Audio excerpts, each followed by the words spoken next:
Connaissez-vous les infomercials? Pour ceux qui ne seraient pas familiers à cette initiative télévisuelle, laissez-moi vous la présenter. Il s'agit du nom donné à une série de courts-métrages dépassant rarement les 15 minutes qui ont tous été diffusés sur la chaîne Adult Swim.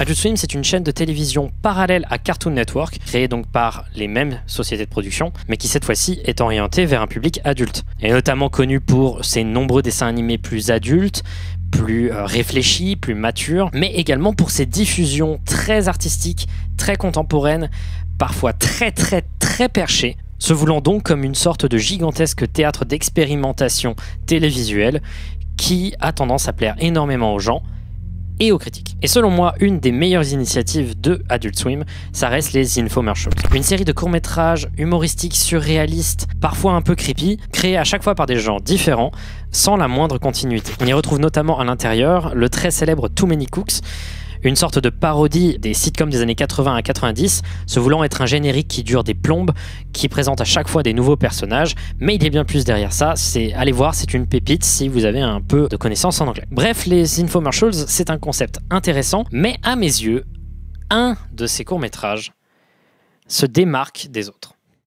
Le 16 décembre 2014, le 18e épisode d'Infomercials fut diffusé avec cette fois-ci un short qui était différent de l'habitude. Celui-ci s'appelait Unedited Footage of a Bear, littéralement vidéo non montée d'un ours. Le short durait 10 minutes. Donc 10 minutes d'un ours sans le moindre montage. Adult Swim est connu pour ses diffusions étranges, parfois vraiment très étranges. Mais là, c'est bizarre et très peu justifiable. Heureusement ou malheureusement, le short contenait bien plus. Le court-métrage Unedited Footage of a Bear a vraiment attisé la curiosité des internautes, étant souvent considéré comme une des programmations télévisuelles les plus terrifiantes et les plus mystérieuses de l'histoire de la télévision. Laissez-moi vous présenter ce short étrange, vous montrer tout ce qu'il cache, vous expliquer les interprétations qu'on peut en donner, et vous allez vous rendre compte qu'il y a beaucoup plus qu'un simple court-métrage télévisuel derrière. Il y a en réalité tout un jeu de pistes, tout cela cachant un mystère qui, encore aujourd'hui, reste analysé et sujet à interprétation. Bienvenue dans Findings.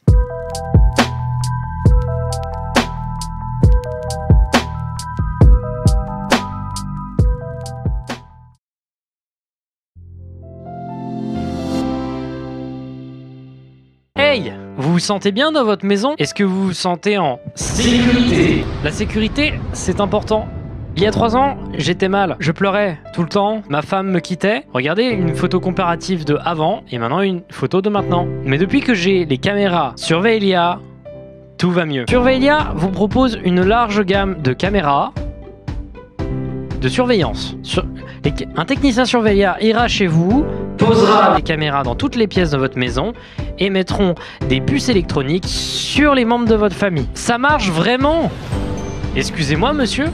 Mais qu'est-ce que vous avez? Le confort d'une vie en sécurité. Surveillia s'accompagne également de l'utilisation d'une application. Cette application permet de savoir à tout moment de la journée où se situe votre enfant, votre femme, votre chien. Ils peuvent paraître un peu onéreux, mais en réalité, c'est un investissement qui dure toute la vie. Une fois acheté, vous ne pouvez pas l'arrêter. L'application Surveillia permettra de savoir à n'importe quel moment où se situent les membres de votre famille. Vous vous êtes toujours demandé ce que faisait votre femme lorsqu'elle prenait sa douche? Moi aussi! Vous pourrez également voir ce que votre fils fait dans sa chambre durant ses heures perdues. Timmy? Oui? J'ai vu que tu utilisais une pipe à crack. Surveillia? Achetez la sécurité. À jamais.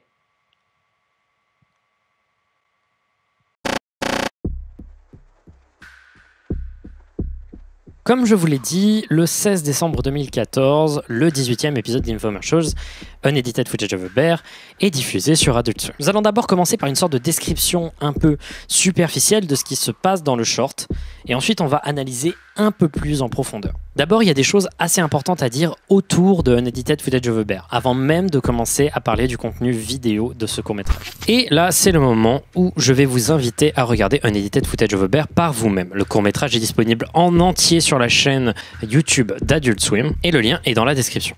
Si vous n'êtes pas très familier avec l'anglais, je vous invite quand même à aller le regarder. Vous risquez de ne pas très bien comprendre, mais c'est pas grave. De toute manière, que vous ayez regardé ou non le short, ma vidéo et mon analyse a été faite pour que vous puissiez comprendre ce qu'il s'y passe, sachant qu'on va en faire plusieurs descriptions avec plus ou moins de niveau de détail. D'abord, il se marque comme le dernier épisode d'Infomercials avant une pause d'1 an et demi dans les épisodes. Également, je vais garder le créateur et tous les gens derrière ce short secret pour des raisons que vous allez comprendre à la fin. Maintenant, on peut commencer. Unedited Footage of a Bear commence avec une vidéo d'un ours dans la nature. On entend rapidement, vite fait, juste les gens qui tiennent la caméra parler, et c'est tout. Non, je déconne. En réalité, à partir de ce moment-là, il y a une coupure pub qui imite exactement les pubs de YouTube. Et évidemment, la pub va durer 9 minutes 30, tandis que la vidéo de l'ours a duré juste quelques secondes. Le scénario de la pub se focalise sur une famille. Une mère et ses enfants. Il s'agit d'une pub pour un produit anti-allergie du nom de Claridril. Sometimes being a mom is like having to be in 2 places at once. That's when I stand my ground. With Claridril.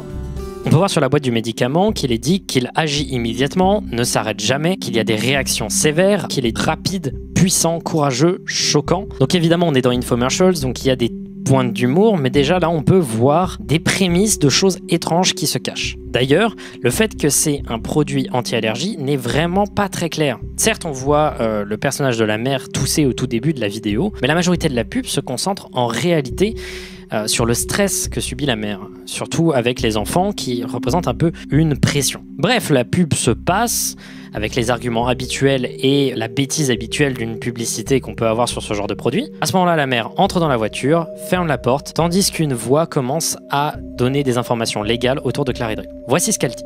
Claridril n'est peut-être pas pour tout le monde. Consultez votre docteur si les symptômes persistent. Certains patients ont des effets secondaires tels que bouche sèche, nausées, vision double, réflexe mémoriel, agression et fatigue.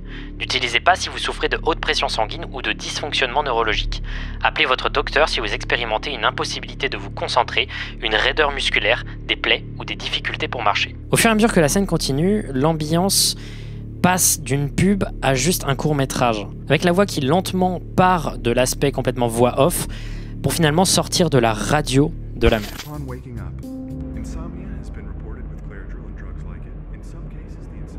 Et c'est là que les choses commencent à devenir particulièrement perturbantes. À partir du moment où la voix a totalement été remplacée par la radio, le sourire de la femme disparaît.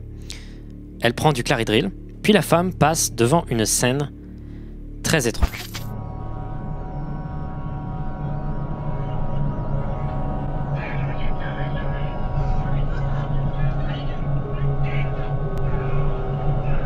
Encore une fois, on est dans une description là juste de ce qui se passe. On parlera des détails après. Vous imaginez qu'une scène aussi dense contient énormément de choses à analyser. On peut voir d'abord un policier qui pleure, un homme dans un sac poubelle, donc potentiellement mort, puis un homme qui crie. Il se retourne ensuite pour crier à la caméra. On imagine certainement qu'il s'agit du coupable de ce meurtre. On peut voir également des hommes et des femmes avec des masques et des gants qui sortent avec des paquets blancs de la maison en question. On en parlera après. L'homme menotté crie et pleure. On a changé radicalement d'ambiance. C'est très peu commun pour les infomercials d'être aussi ouvertement sérieux d'un coup. Puis l'ambiance est coupée radicalement par le bruit d'une sonnerie de téléphone.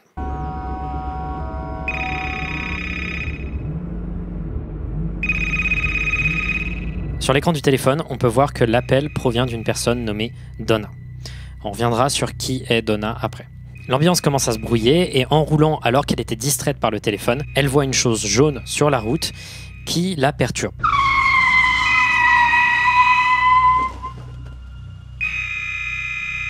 Elle sort de la voiture pour observer la chose qui était sur le goudron.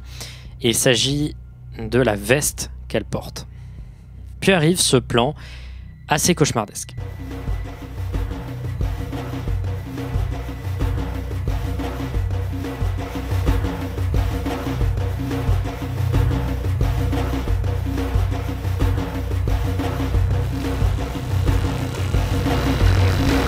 Elle s'enfuit et rentre instinctivement dans la voiture, mais se fait agresser et ruer de coups par le clone. Elle se relève pour courir, le clone poursuit la femme et est beaucoup plus efficace car il finit par la rattraper. Elle la brutalise puis finalement prend la voiture, fait une marche arrière et écrase la mère.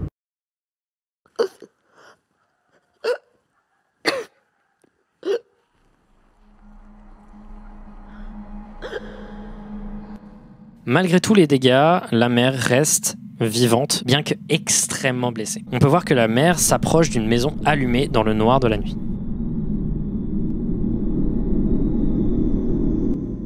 À ce moment-là commence un montage parallèle avec beaucoup de plans très symboliques et très étranges. Il y a également une musique qui commence à se jouer en arrière-plan que je ne vais pas mettre pour éviter des problèmes de copyright. On voit ensuite deux enfants descendre les escaliers de ce qu'on imagine être cette maison. Ce sont les mêmes que ceux de la pub. En descendant dans le salon, ils voient plein de cadeaux bleus et jaunes. Ils se ruent vers les cadeaux et le clone de la mère semble en jaillir avec une expression un peu cartoonesque, ce qui est à peu près voulu étant donné qu'on est un peu dans un délire un peu surréaliste. Puis soudain, alors que l'ambiance était assez lourde avec cette musique grunge en arrière-plan, un appel téléphonique coupe complètement l'ambiance. On voit encore un clone de la mère, 1000 fois plus fatigué, avec un teint beaucoup plus désagrégé. Elle prend le téléphone, il y a cet étrange arrêt, cette étrange difficulté à prendre le téléphone, puis ce flou de mouvement.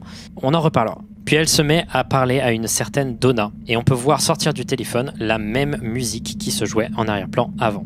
On retourne sur le plan dans le salon avec les cadeaux. Les enfants sont en train de regarder la mère et on imagine sont obligés de rester, tandis qu'elle gribouille au crayon bleu des photos de chacun de ses enfants. Néanmoins, lorsqu'elle arrive sur la dernière photo, elle s'arrête, puis étonnamment imite la pose de la photo. Ensuite, encore une fois sans explication, on cut sur un plan où les enfants ouvrent une sorte de placard à vêtements. Une femme est présente, on imagine peut-être encore un clone de la mère, mais cette fois-ci, elle est en robe, potentiellement en robe de mariée. Retour sur le plan avec le téléphone, ce nouveau clone de la mère se met à crier de manière frénétique Donna, comme si elle essayait vraiment d'attirer l'attention de la personne en question. On revient ensuite sur un plan de la mère, qui est toujours en train de ramper pour se déplacer vers la maison, puis cet étrange plan sur les enfants dans leur chambre, sur leur téléphone, tandis qu'un clone de la mère les observe par la fenêtre. Puis arrive un plan qui est très intéressant et on essaiera de l'expliquer plus tard. La femme apparaît avec de nouveaux vêtements et regarde en face d'elle 4 chaises.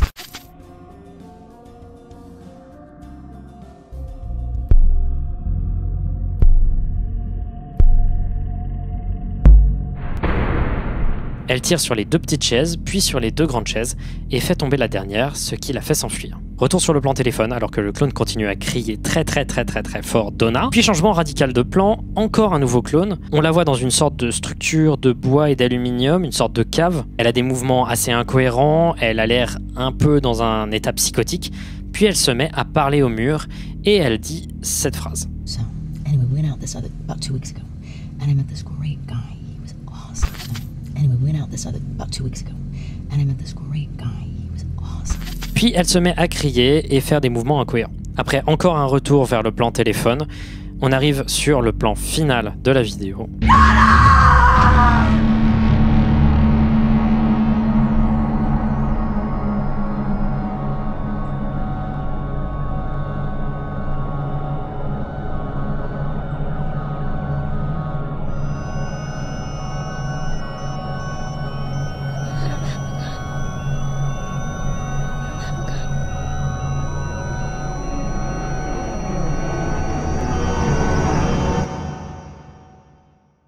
Qu'est-ce que c'est que ce bordel? Unedited footage of a bear est très particulier et là sur le moment on peut juste avoir l'impression que c'est une sorte de mélange bizarre, drôle, creepy, inexplicable et complètement aléatoire, mais en réalité on remarque très vite qu'il y a énormément de détails dans tous les sens dans cette vidéo.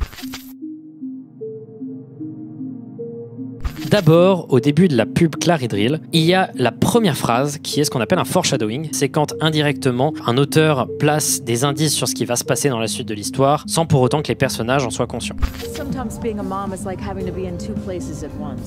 Pendant le premier plan sur les enfants, on peut voir que derrière, dans le jeu, les lettres affichent le mot bad qui signifie mauvais en anglais. Puis ensuite, dans un plan suivant, lorsque le garçon crie, toutes les lettres du jeu marquent des points d'interrogation. Sur ce plan fond vert, toutes les couleurs deviennent plus saturées, mais surtout on voit que c'est un fond vert et que derrière les maisons sont presque copiées-collées.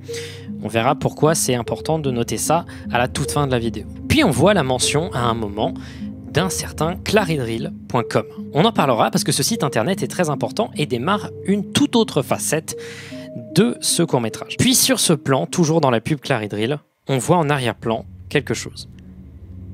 C'est bel et bien le clone de la mère derrière. Et là, on va commencer à poser une question. Qui est Donna ? Je pense que vous commencez à voir un peu des sens qui se dessinent, mais clairement, il n'y a qu'un seul personnage important, féminin, adulte, dans cette vidéo. C'est la mère.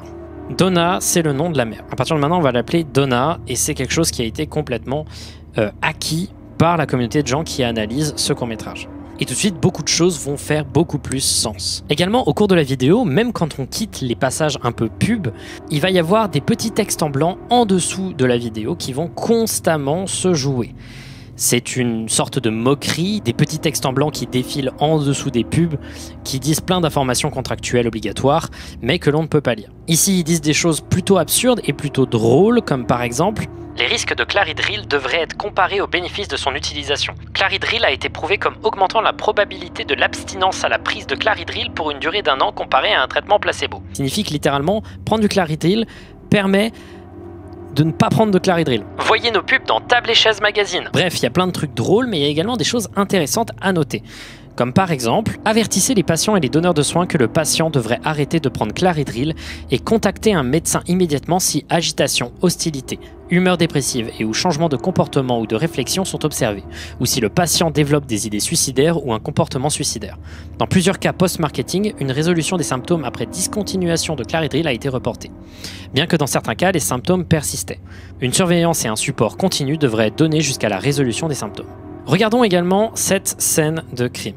D'abord, on peut voir que les chaussures du corps dans le sac poubelle sont les mêmes que le coupable du meurtre. Le meurtrier a tué un clone de lui-même. Également, les sacs en blanc qui ressortent de la maison semblent être des corps, donc probablement des membres de la famille du meurtrier. Également, lorsque l'on regarde la pub au début, on peut voir qu'il y a des choses qui ne font pas sens. La pub ne donne absolument pas d'informations en réalité pour traiter des problèmes d'allergie, mais elle traite en réalité des symptômes plutôt proches de ceux de la dépression, mais on en parlera. On peut voir que le timecode de la pub augmente au lieu de diminuer. Les choses vont à l'envers. On peut voir également que Donna est clairement une addict au Claridrill. Si ce n'était pas déjà rendu clair, laissez-moi vous présenter quelques signes que c'est le cas. D'abord, dans sa voiture, on peut voir des tonnes de bouteilles usagées de Claridrill. Et on peut également le voir dans son comportement. Dans la scène du téléphone, ses mouvements sont complètement altérés, probablement par l'addiction au Claridrill. Et on peut voir, comme présenté dans les effets secondaires, des étranges mouvements et des réflexes un peu étranges. Et la présence de clones serait probablement une référence au fait que dans les effets secondaires est présentée la vision double, qui est encore une fois un foreshadowing. On peut également voir que clairement Donna est une mère divorcée qui a perdu donc son mari. On peut voir sur sa voiture qu'elle a un sticker qui montre 2 enfants et seulement une mère. Également, on peut voir que quand elle parle tout seule, elle se mure dans cette scène un peu bizarre, qu'elle est dans une période où elle cherche donc un nouveau compagnon. Ensuite, le plan des 4 chaises. C'est un plan qui est important et qui est assez simple à expliquer une fois qu'on a à peu près tous les détails que j'ai donnés. Il représente selon moi la rupture de Donna. Elle tire sur chacune des chaises, les 2 petites représentant ses enfants et les 2 grandes représentant un couple, les parents. Seulement une seule tombe, c'est celle du père. Tous ces détails vont être d'une manière ou d'une autre plus ou moins importants. Mais un de ces détails va ouvrir une toute autre dimension à ce court-métrage. Claridrill.com. Aujourd'hui, le site de Claridrill.com est complètement inaccessible. Vous pouvez néanmoins y revenir en utilisant la Wayback Machine, un outil permettant d'archiver des pages internet dans le temps. Et donc, avec ça, vous pourrez avoir quand même l'expérience Claridrill.com, même si il est vrai qu'elle risque de laguer un peu. D'ailleurs, ça se verra sur mes vidéos que je vais vous présenter. Il y a un peu de lag, je suis désolé. Le site de Claridrill est clairement un faux site. Quand on arrive dessus, on est présenté avec un layout crédible de ce qui semblerait être une page pour un produit anti-allergie, mais très vite celui-ci se désagrège. Si on ne fait rien d'autre que d'essayer d'accéder aux différentes parties du site, celui-ci va se mettre à se décaler sur la gauche de l'écran. Toutes les fenêtres vont disparaître. Au hasard, le site va devenir flou, comme si vous perdiez la vision. Et lentement, la bouteille de spray Claridrill va se mettre à grossir jusqu'à recouvrir entièrement le site, ne laissant plus qu'un arrière-plan gris et cette icône représentant Donna courir. Mais ce n'est pas tout. Si vous vous rendez dans le code source de la page, si vous cherchez bien, vous pourrez trouver ce texte qui dit I know you're here, littéralement je sais que tu es là, avec en dessous un lien TinyURL amenant vers une vidéo YouTube en non répertorié. Cette vidéo montre un plan avec Donna et en arrière-plan son clone qui l'observe. Et la chaîne qui a uploadé cette vidéo contient d'autres vidéos de meilleure qualité et avec des focus différents de ce même plan. Aucune explication, ni du nom de la chaîne YouTube, ni de ce que ces vidéos font là. Ce n'est pas tout. Parce que même s'il y a plein de petits détails ici et là dans le site, il y a toute une autre partie du site qui est encore cachée à l'intérieur. Pour y accéder, il faut cliquer sur cette maison. Plusieurs fois. Plus vous cliquerez sur cette maison, plus elle s'approchera de vous. Si vous cliquez suffisamment de fois, la musique va complètement changer et vous allez vous retrouver dans une ambiance très glauque, très isolée, très silencieuse, avec une image de la maison de Donna que vous allez pouvoir explorer. C'est trop bien. Il y a énormément d'interactions que vous pouvez réaliser sur cette sorte de mini-jeu et franchement l'ambiance est parmi celles des plus glauques que j'ai pu trouver dans un jeu Flash, parce qu'en soi c'est une sorte de jeu Flash. D'abord, premier réflexe que vous allez faire, c'est d'avancer dans la maison et d'y entrer. C'est la première interaction et la seule que vous pouvez faire au début. Vous allez ensuite arriver dans le salon, là où il y a des cadeaux. Si vous appuyez sur ce cadeau, vous allez avoir un outil qui va apparaître en bas à droite de votre écran, qui sera un inventaire. L'inventaire permet d'utiliser un cadeau sur des surfaces et la plupart du temps, ça ne provoquera aucune interaction. Si vous partez sur la gauche, vous pouvez également voir les portraits qui avaient présence sur la vidéo et sur lesquels gribouillait Donna. Et vous pouvez les sélectionner individuellement et crayonner à votre tour en bleu dessus. Ça permet également de les voir de plus près, même si les photos sont probablement de manière tout à fait volontaire de mauvaise qualité. Vous avez ensuite deux choix, vous pouvez soit partir dehors par cette porte, ou alors continuer dans la maison. Nous, on va aller dehors parce qu'il y a pas mal d'interactions très intéressantes. Si vous arrivez dehors et que vous cliquez sur ce petit tas de terre, il va s'ouvrir, et si vous cliquez dessus avec le cadeau, vous pouvez l'enterrer. Cette interaction n'a pas réellement de conséquences sur la suite du jeu, donc pourquoi pas. Si vous partez sur la droite, vous pourrez également avoir accès à cette chaise qui, si vous cliquez dessus, vous met dans une sorte de monde parallèle de la nuit où vous pouvez vous déplacer et voir les 4 chaises et à votre tour tirer dessus.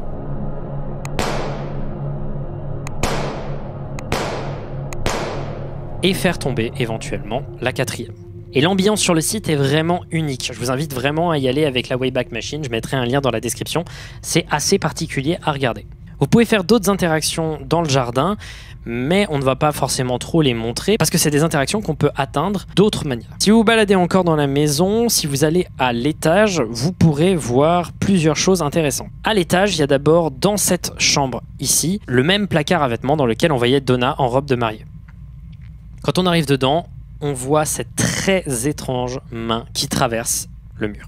On peut s'approcher, mais on ne peut pas vraiment interagir avec. En partant, on peut partir dans l'autre direction, là où Donna était en train de harceler les enfants, parce que c'est littéralement ce qu'elle faisait.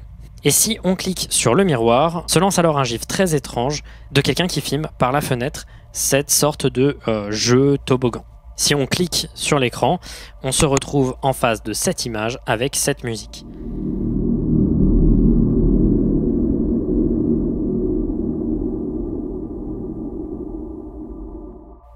C'est la seule manière d'accéder à cette partie et je n'explique pas toute cette image et notamment ce flash gigantesque qui est clairement là pour montrer qu'il y a d'un éclairage studio dans le délire.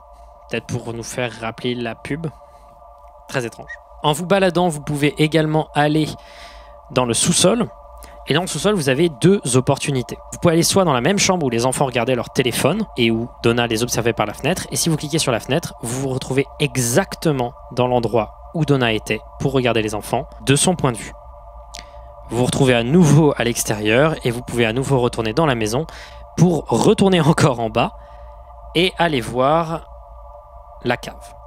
La cave, c'est cet endroit bizarre avec des charpentes et des murs en aluminium très étranges. Et à l'intérieur, on peut également voir une chose très étrange. À nouveau, quelqu'un qui semble encastré dans le sol. Cette fois-ci, on voit sa tête.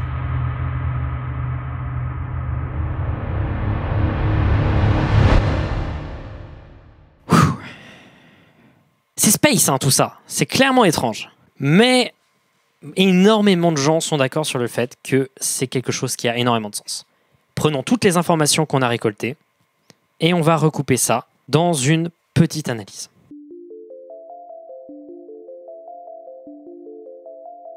Il y a plusieurs messages clairs à prendre.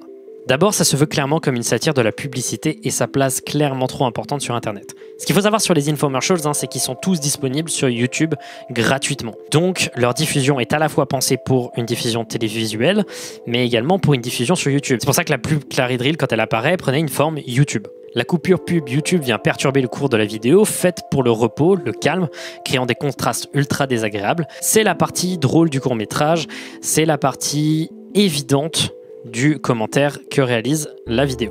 Maintenant, la partie moins drôle, Unedited Footage of a Bear parle possiblement de deux choses. Soit de l'addiction à des drogues, soit le problème de l'industrie pharmaceutique antidépresseur en Amérique.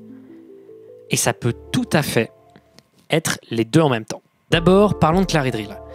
À quoi sert ce médicament ? La pub ressemble énormément aux pubs pour les produits allergiques, mais le seul signe que cela pourrait être une pub sur les allergies, c'est le packaging du médoc et le fait qu'il existe une version en spray et le fait qu'au début, Donna tousse. C'est tout. Tout le reste de ce qui est présenté comme solution, tout ce qui est présenté, c'est un produit antidépresseur. On montre les enfants pour faire monter le stress, les couleurs sont désaturées et l'arrivée de Claridril amène de la couleur et le sourire à Donna. Tout ce que Claridril prétend régler, c'est des symptômes de dépression, d'anxiété. Bref, clairement, ce n'est pas un produit anti-allergie. Également, on peut voir dans les petits textes en blanc qui apparaissent régulièrement en bas de l'écran, ceci.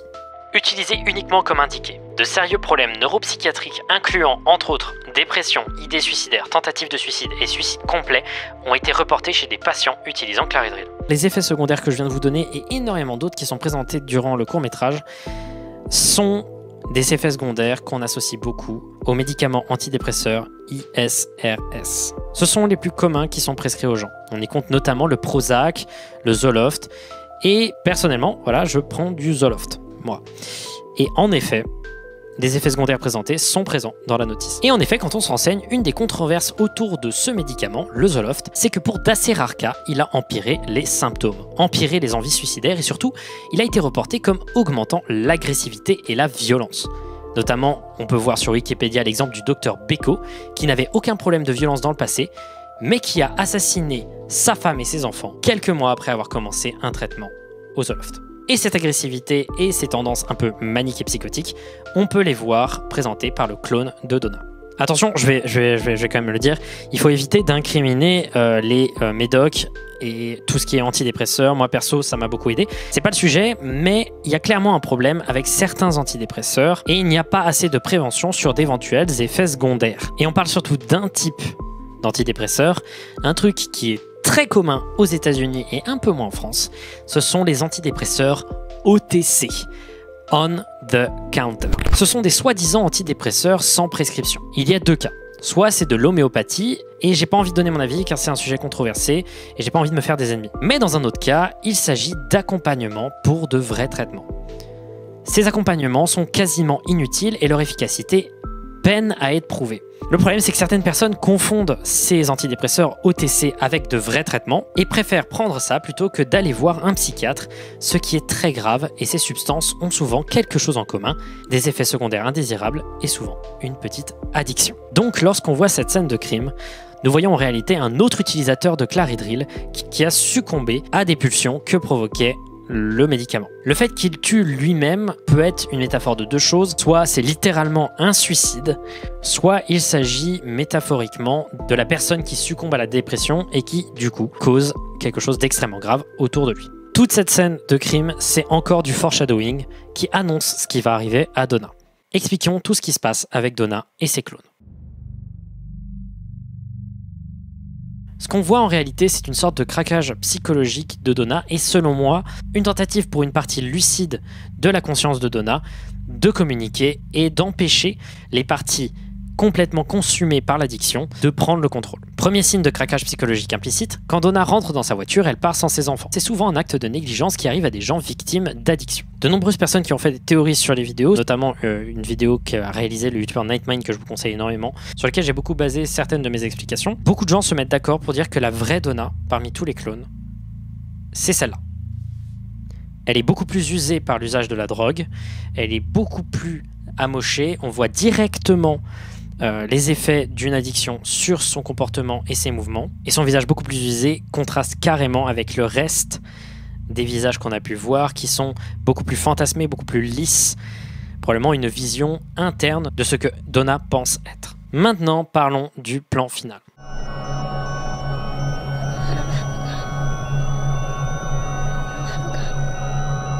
Je n'ai pas d'arme à feu, je n'ai pas de pistolet, je n'ai pas de gun.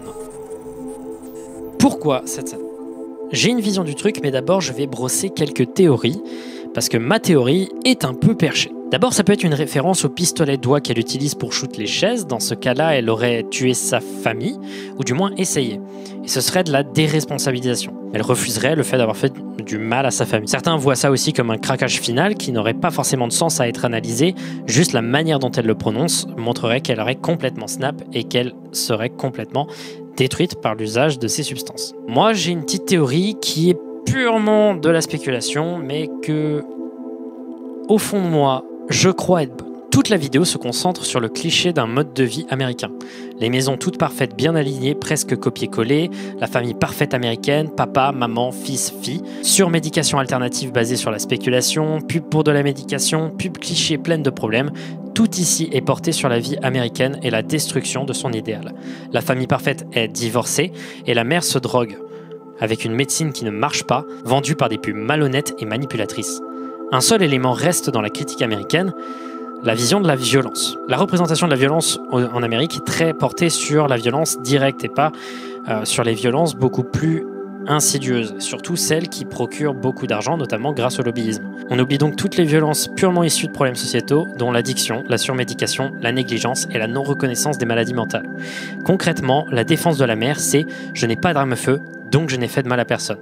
Il est impossible que mes choix et mes addictions aient causé mon incrimination. Je n'ai pas d'arme, je suis innocente. » Le site internet de Claire Drill, selon moi, avec son atmosphère pesante et son côté très isolé sans le moindre personne, représente un état des lieux après la violence. La réelle violence, c'est ça. C'est le vide, c'est le silence, c'est le travail qui se fait dans la durée de l'addiction et de l'enfer que ça peut représenter pour les proches. Ça ne dure pas un court moment, c'est un long travail qui crée des blessures profondes. Mais clairement, c'est un court-métrage très dense, avec énormément de choses, avec un site internet avec plein d'autres indices. C'est un style qui me rappelle quelqu'un. C'est qui a fait le court-métrage en fait?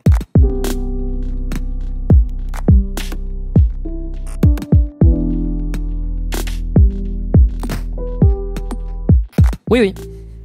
Le créateur de Alan Tutorial.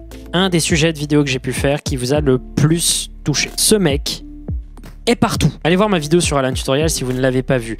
Mais clairement, une fois qu'on a ce contexte, tout le style du court-métrage est expliqué. C'est clairement le style d'Alan Resnick, beaucoup de détails, la même manière d'écrire l'humour, notamment dans les textes en blanc qui apparaissent en bas de l'écran, même finesse et même bizarrerie, notamment avec le site internet, et même fixation sur des petites choses qui reviennent constamment et qui ne sont jamais expliquées.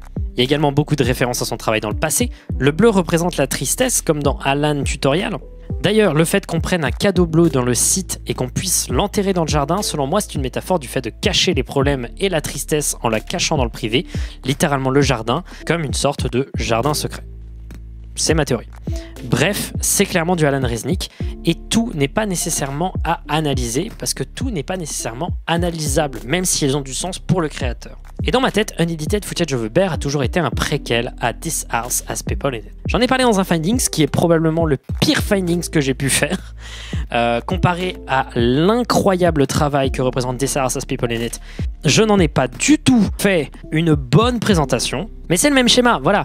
C'est un épisode d'Infomercials avec un court-métrage d'environ 10 minutes lié à un site internet cachant beaucoup plus d'informations. Et en effet, quand sur le site internet on pouvait voir des gens encastrés dans les murs et dans le sol, c'est très probablement un foreshadowing de ce qui allait se passer dans This House Has People in It, les gens traversant le sol et les surfaces étant une des portions de ce grand mystère. Littéralement, This House Has People in It est l'épisode d'Infomercials qui suit directement Unedited Footage of a Bear après 1 an et demi d'attente. Probablement le temps qu'il a fallu pour créer ce projet. This House Has People in It est vertigineux de travail. Et si on peut dire tout ça sur Unedited Footage of a Bear, vous imaginez qu'il y a énormément à dire de This House Has People in It. Je vais faire un épisode. Un gros épisode de Findings. Dans le même style que Petscop. Pour mieux comprendre This House Has People in It. Je vais le faire. Ça arrivera un jour. Ce projet mérite toute l'attention du monde. C'est un chef-d'œuvre. Ça va mettre du temps, mais je vais le faire.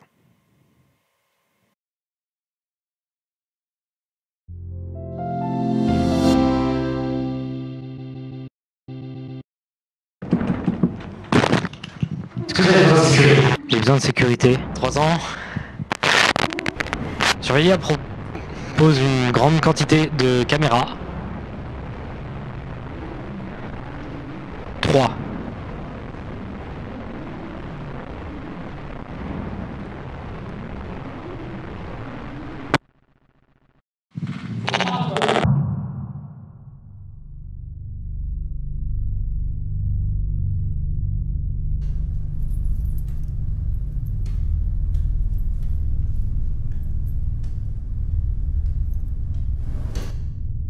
Les gens sont pas d'accord sur quoi penser. Mais il n'y a aucune théorie qui recoupe l'intégralité des informations. Bah t'as qu'à au crayon. Tu connais bien la vidéo là.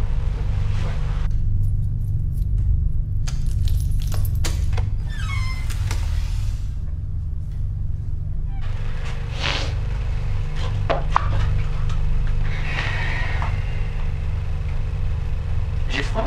T'as pas un peu froid toi?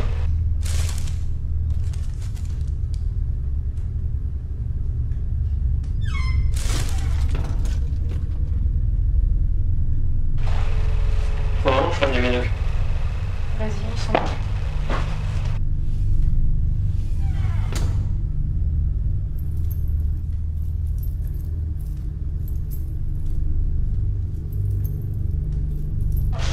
Dans l'entrée, mais il n'y avait qu'une seule, j'ai vu. Ça va? Ouais, ça va, ça va. Excuse-moi.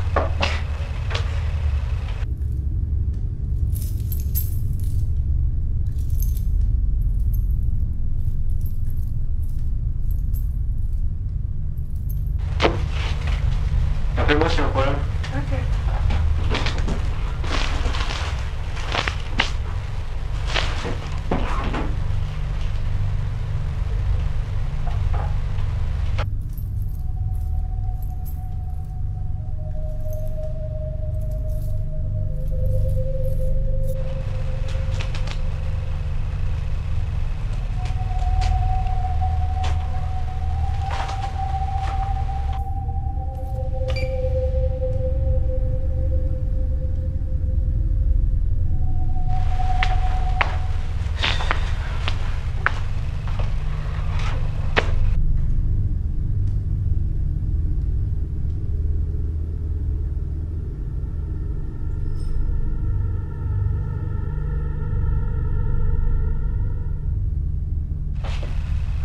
Félix?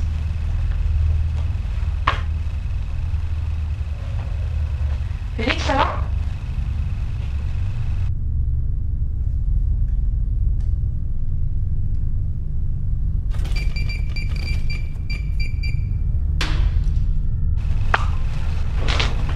Félix, t'es là?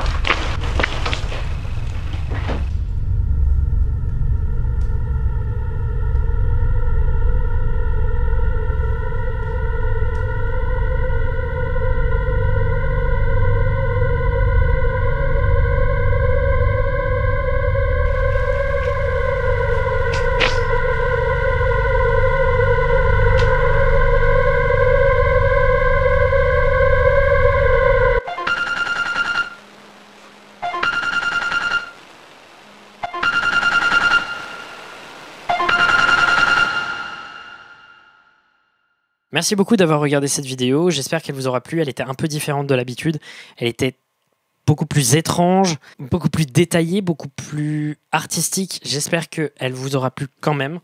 Je vous invite à regarder la vidéo que j'avais fait avant celle-ci, sur la Liminal Wave, parce que je suis en train de créer un genre musical avec vous les abonnés, et donc si ça vous intéresse, allez la regarder.